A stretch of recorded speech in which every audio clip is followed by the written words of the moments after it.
Hello friends, welcome back to my channel. आज मैं लेकर आई हूँ बहुत ही टेस्टी और बहुत ही मज़ेदार रेसिपी। तो आज हम बनाएंगे पनीर मसाला। तो इसे बनाना बहुत ही आसान है और खाने में ये बहुत ज़्यादा टेस्टी लगता है। तो आप इसे राइस, रोटी, नान, चपाती सबके साथ खा सकते हैं। ये सबके साथ बहुत ही टेस्टी लगता है। तो चलिए फटाफट इसे बनाना शुरू कर देते हैं। पनीर की मसालेदार और टेस्टी सब्जी बनाने के लिए यहाँ पे मैंने कढ़ाई लिया है। कढ़ाई को अच्छे से गर्म कर लेते हैं। अब इसमें हम डाल देते हैं 1.5 चम्मच तेल। अब हम यहाँ पे तेल को भी अच्छे से गरम कर लेते हैं। जैसे ही यहाँ पे तेल अच्छे से गरम हो जाता है तो इसमें हम प्याज को अच्छे से तल लेते हैं। तो ये देखिए, यहाँ पे मैंने 2 मीडियम साइज के प्याज को इसे लंबाई में पतले स्लाइसेस में कट कर दिया है।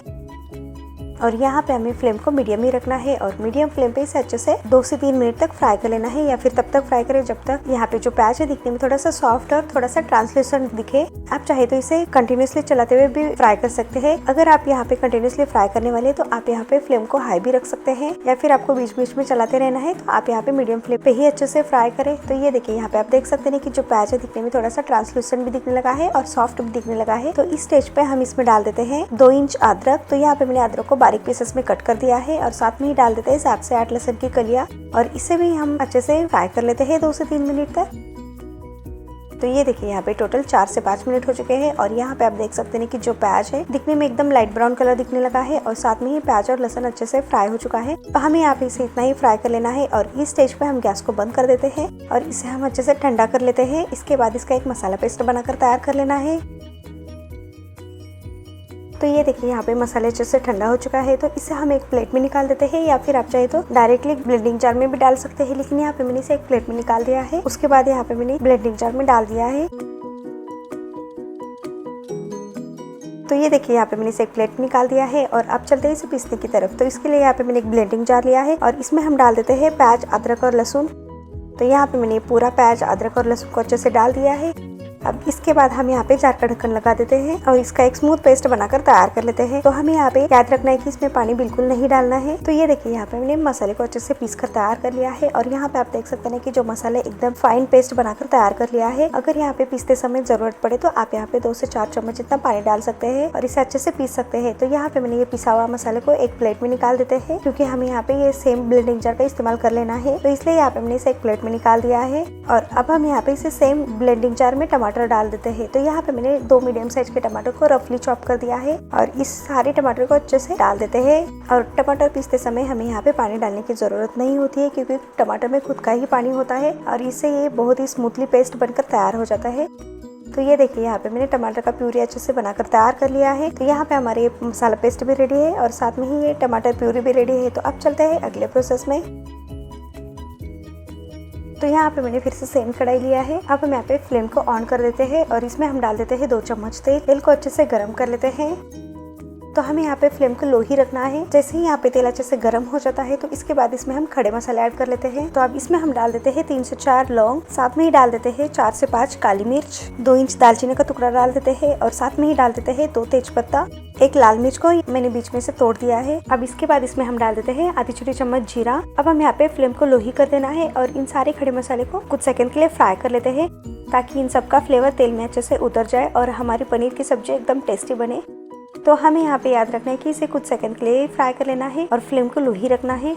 यहाँ पे मैंने इसे अच्छे से फ्राई कर लिया है। अब इसके बाद इसमें हम डाल देते हैं सूखे मसाले। तो इसमें हम डाल देते हैं 1/4 चम्मच हल्दी पाउडर, साथ में ही डाल देते हैं 2 चम्मच लाल मिर्च पाउडर, या फिर लाल मिर्च पाउडर आप अपने पसंद के हिसाब से तीखा कम ज्यादा कर सकते हैं। लाल मिर्च और हल्दी पाउडर तेल में डालने से जो सब्जी बनेगी वो बहुत ज्यादा टेस्टी बनता है। तो इसलिए यहाँ पे हमें फ्लेम को लो करके हल्दी पाउडर और लाल मिर्च पाउडर तेल में ही डाल देना है और इसे एक बार अच्छे से मिक्स कर दिया है। अब इसके बाद इसमें हम डाल देते हैं टमाटर प्यूरी, जो अभी हमने टमाटर को अच्छे से पीस कर तैयार कर लिया था। आप चाहे तो रेडीमेड प्यूरी का भी इस्तेमाल कर सकते हैं, लेकिन यहाँ पे मैंने फ्रेश प्यूरी बनाकर तैयार कर लिया है और इसे एक बार अच्छे से मिक्स कर लेते हैं। तो ये देखिए, यहाँ पे मैंने इसे अच्छे से मिक्स कर लिया है और इसे 2 से 3 मिनट तक अच्छे से पका लेना है, या फिर तब तक पकाए जब तक इसके किनारे से तेल निकलना स्टार्ट हो जाए। तो ये देखिए, यहाँ पे 3 मिनट हो चुका है और तो यहाँ पे आप देख सकते हैं कि इसके किनारे से तेल निकलना स्टार्ट हो चुका है। तो इसे एक बार अच्छे से मिक्स कर लेते हैं। इसके बाद इसमें हम डाल देते हैं मसाला पेस्ट, जो हमने प्याज, अदरक और लहसुन का बनाकर रख दिया था। तो ये देखिए, यहाँ पे हमें इसे पूरा डाल देना है और इसे टमाटर की प्यूरी के साथ अच्छे से मिक्स कर लेना है। तो हमने यहाँ पे प्याज को बाद में डाला है, क्योंकि हमने अदरक, लहसुन और प्याज को अच्छे से भून लिया था। तो इसकी वजह से यहाँ पे मैंने प्याज के मसाले को बाद में डाल दिया है। अगर आपने यहाँ पे थोड़ा सा कच्चा रखा है, यानी मतलब थोड़ा सा कम फ्राई किया है, तो आप टमाटर की प्यूरी के साथ ही डाल सकते हैं और इसे अच्छे से भून सकते हैं, यानी इसे अच्छे से पका सकते हैं। तो ये देखिए यहाँ पे हमने इसे अच्छे से मिक्स कर लिया है और अब हम यहाँ पे इसे कवर करके 3 से 4 मिनट तक पका लेते हैं, या फिर तब तक पकाए जब तक इसके किनारे से तेल निकलना स्टार्ट हो जाए। तो जैसे ही यहाँ पे 4 मिनट हो जाता है तो यहाँ पे मैंने पैन का ढक्कन निकाल दिया है और ये देखिए यहाँ पे आप देख सकते हैं कि इसके किनारे से तेल निकलना स्टार्ट हो चुका है। तो इस स्टेज पे हम यहाँ पे इसे एक बार अच्छे से मिक्स कर लेते हैं। तो ये देखिए यहाँ पे हमारा जो मसाला है परफेक्टली बन के तैयार है। तो इस तरीके से अगर यहाँ पे मसाला बनाते हैं तो इसमें आप चाहे तो उबले हुए चने भी डाल सकते हैं, या फिर आप कोई भी सब्जी बना सकते हैं। इस मसाले से सब्जी बहुत ही टेस्टी लगता है। अब इसके बाद इसमें हम डाल देते हैं सूखे मसाले। तो यहाँ पे मैंने डाल दिया है 1 चम्मच धना जीरा पाउडर, साथ में ही डाल देते हैं आधी छोटी चम्मच गरम मसाला, और इन दोनों मसाले को अच्छे से मिक्स कर लेते हैं मसाला पेस्ट के साथ। तो हमें यहाँ पे फ्लेम को मीडियम ही रखना है। तो ये देखिए यहाँ पे मैंने इसे अच्छे से मिक्स कर लिया है और इसमें से बहुत ही बढ़िया खुशबू आने लगा है। तो अब इसमें हम डाल देते हैं पानी। तो यहाँ पे मैंने 1 कप पानी डाल दिया है। आपको जितना ग्रेवी की कंसिस्टेंसी चाहिए आप उस अकॉर्डिंग पानी कम ज़्यादा कर सकते हैं। तो इसे एक बार अच्छे से मिक्स कर लेना है। तो ये देखिए यहाँ पे आप देख सकते हैं कि ग्रेवी की कंसिस्टेंसी एकदम परफेक्ट है, ना ही ज़्यादा पतला है और ना ही ज़्यादा गाढ़ा है। तो इस अकॉर्डिंग आपको कंसिस्टेंसी रखना है। तो यहाँ पे मैंने इसे एक बार अच्छे से मिक्स कर लिया है। अब इसके बाद इसमें हम डाल देते हैं नमक।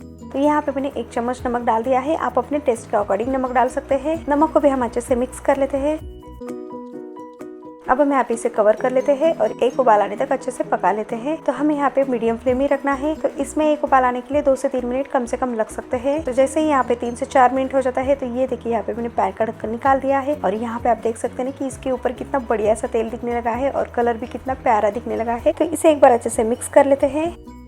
तो यहाँ पे आप देख सकते हैं कि जो ग्रेवी की कंसिस्टेंसी एकदम परफेक्ट है और दिखने में भी एकदम रेस्टोरेंट से भी बढ़िया दिखने लगा है। अब इसमें हम डाल देते हैं पनीर। तो यहाँ पे मैंने 200 ग्राम पनीर लिया है, इसे बारीक क्यूब्स में कट कर दिया है। तो यहाँ पे मैंने पनीर को फ्राई नहीं किया है, पनीर को यहाँ पे मैंने फ्रेश ही डाल दिया है। इससे जो पनीर की सब्जी है खाने में बहुत ज्यादा टेस्टी लगता है और बहुत ही सॉफ्ट लगता है। आप चाहे तो इसे फ्राई कर सकते हैं। तो यहाँ पे मैंने ये सारे पनीर को अच्छे से डाल दिया है। अब इसके साथ ही इसमें डाल देते हैं 3 हरी मिर्च। तो इसे मैंने बीच में से कट लगा लिया है और इन सबको अच्छे से मिक्स कर लेना है। हरी मिर्च का फ्लेवर बहुत ही बढ़िया आता है, इसलिए यहाँ पे मैंने बाद में ही डाल दिया है। आप चाहे तो इसे स्किप भी कर सकते हैं। तो ये देखिए यहाँ पे आप देख सकते हैं कि पनीर डालने के बाद जो ग्रेवी है इसकी कंसिस्टेंसी एकदम परफेक्ट दिखने लगा है। अगर आपको और भी पतला चाहिए तो आप इसमें थोड़ा सा गर्म पानी डाल सकते हैं। तो हम यहाँ पे इसे फिर से कवर कर लेते हैं और इसे 3 से 4 मिनट तक अच्छे से पका लेते हैं ताकि जो पनीर है वो सारे फ्लेवर्स एकदम परफेक्टली ऑब्जर्व कर जाए। तो ये देखिए यहाँ पे 4 मिनट हो जाने के बाद मैंने पैन का ढक्कन निकाल दिया है और यहाँ पे हमारी ये पनीर की टेस्टी और मसालेदार सब्जी परफेक्टली बन के तैयार है। और इसके ऊपर आप देख सकते हैं कि कलर और तेल कितना बढ़िया और कितना परफेक्टली दिखने लगा है। तो इसे एकदम हल्के हाथों से मिक्स कर लेना है। तो यहाँ पे आप देख सकते हैं कि जो ग्रेवी है वो भी एकदम परफेक्टली पक चुके हैं और यहाँ पे जो पनीर है एकदम सॉफ्ट बनके तैयार है। तो इस तरीके से यहाँ पे हमारे ये सिंपल सा पनीर की सब्जी बनके तैयार है। आप इसे राइस, पूरी, नान, चपाती सबके साथ खा सकते हैं। ये सबके साथ बहुत ज्यादा टेस्टी लगता है। तो इस तरीके से यहाँ पे हमारे रेस्टोरेंट से भी बढ़िया पनीर मसाला बनके तैयार है। अब हम यहाँ पे फ्लेम को बंद कर देते हैं और इसे ले चलते हैं सर्व करने के प्रोसेस में। सर्व करने के लिए यहाँ पे मैंने एक सर्विंग प्लेट लिया है। अब इस प्लेट में हम डाल देते हैं टेस्टी मसालेदार पनीर की सब्जी। तो यहाँ पे आपने देखा ना कि मसालेदार पनीर बनाना कितना आसान है। तो हमें यहाँ पे सिर्फ मसाले को भूनकर इसका एक मसाला पेस्ट बनाना है। उसके बाद टमाटर प्यूरी को डाल देना है और इसे थोड़े से 2-4 मिनट के लिए पका लेना है। उसके बाद सूखे मसाले ऐड कर देना है और जितना आपको ग्रेवी की कंसिस्टेंसी चाहिए उस अकॉर्डिंग पानी डाल देना है। पानी को अच्छे से उबाला जाने के बाद उसमें हमें डाल देना है पनीर। तो इस तरीके से यहाँ पे हमें 2 से 3 मिनट तक पनीर को भी अच्छे से बॉईल कर लेना है ताकि जो पनीर है एकदम सॉफ्ट बने। तो इस तरीके से यहाँ पे हमारे पनीर की एकदम टेस्टी और एकदम रेस्टोरेंट से भी बढ़िया मसालेदार पनीर बनके तैयार। तो आप इसे राइस, पूरी, नान, चपाती सबके साथ खा सकते हैं। ये सबके साथ बहुत ही टेस्टी लगता है। तो इस तरीके से यहाँ पे हमारे सिंपल सा सब्जी बनके तैयार है। अगर आपको आज की मेरी ये रेसिपी पसंद है तो लाइक, शेयर, सब्सक्राइब करना ना भूलें और साथ में ही नोटिफिकेशन को भी ऑन करें ताकि मेरी कोई भी रेसिपी आपसे मिस ना हो जाए।